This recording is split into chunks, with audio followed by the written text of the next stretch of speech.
वंदन करता हूँ। बहुत सारी बातें होती है। मैं पहले भी बता चुका हूँ कि समाज को दबाने और कुचलने के बहुत तरीके होते हैं। आज जमाना बदल गया है। आज लड़ाई लठ और डंडों की न रहकर सिर्फ मन की लड़ाइयाँ रह गई है। आज लड़ाइयाँ सिर्फ राजनीतिक तरीके से लड़ाइयाँ हैं।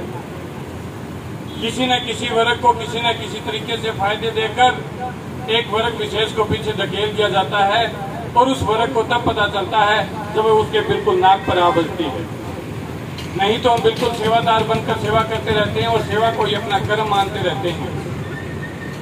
ऐसा ही एक दबा कुचला समाज जो आज भीम आर्मी खड़ा करने जा रही है, एक एक वर्ग एक एक जाति से ढूंढ कर उन लोगों को अपने साथ जोड़ रही है। इसके लिए भीम आर्मी को हम बहुत ही तहे दिल से सैल्यूट करते हैं।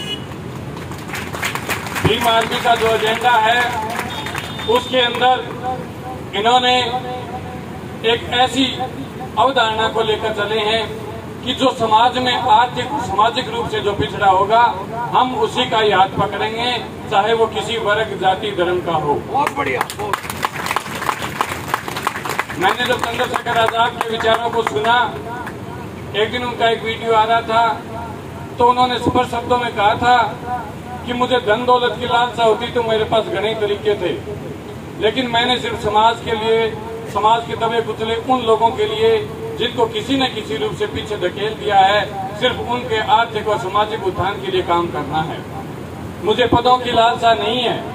पदों की लालसा होती तो मैं किसी भी राजनीतिक दल में चला जाता और अपने दम पे मैं कोई राजनीतिक पद हासिल कर देता।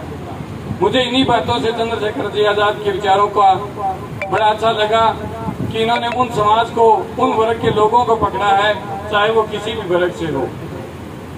आज आप देख रहे हो कि ये अपने मुहिम को लेकर श्रीमान उपायुक्त महोदय से शायद मिलने आए होंगे, मुझे इनके एजेंडे का पता नहीं, लेकिन इनको ये लगा कि एक वर्ग दबा कुचला यहाँ पर भी बैठा है, चाहे वो सरकारी तंत्र का ही क्यों ना हो। इन्होंने ये नहीं देखा कि ये सरकारी बाबू बैठे हैं, इन्होंने यही सोचा कि ये दबा कुचला वर्ग बैठा है, हमें इनका हाथ पकड़ना और इन्हें अपने साथ लेके चलना है।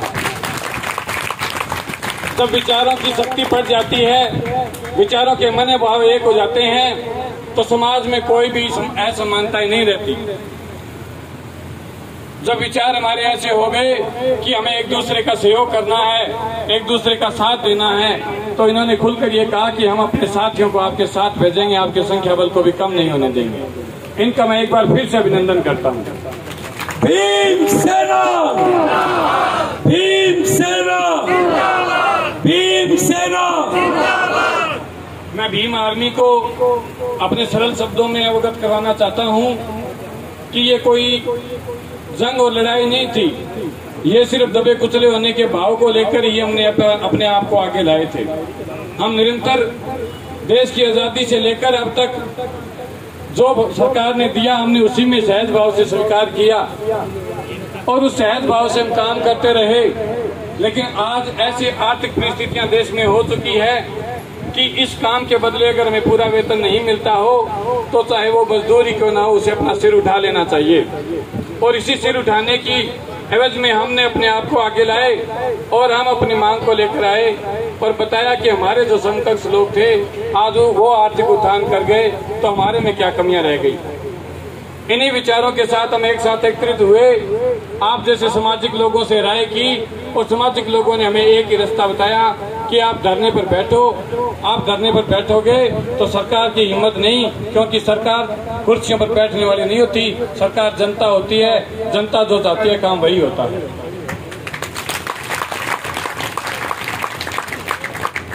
मैं आप सभी साथियों से एक बार फिर से गुजारिश करूंगा कि अब हमें भी पीछे नहीं हटना चाहिए। जब भी हमारे पास कार्यालयों में कोई भी दबा कुचला वर्ग आए, जैसे हमने पहले ही प्रण लिया था कि कोई भी दबा कुचला वर्ग होगा, आज हमें एहसास हुआ है कि हम दबे कुचले हैं। आगे से ऐसे कोई भी दबा कुचला वर्ग हमारे साथ आता है तो चाहे हमें अपने अधिकारियों से क्यों ना लड़ना पड़े, हम लड़कर इनका काम करेंगे।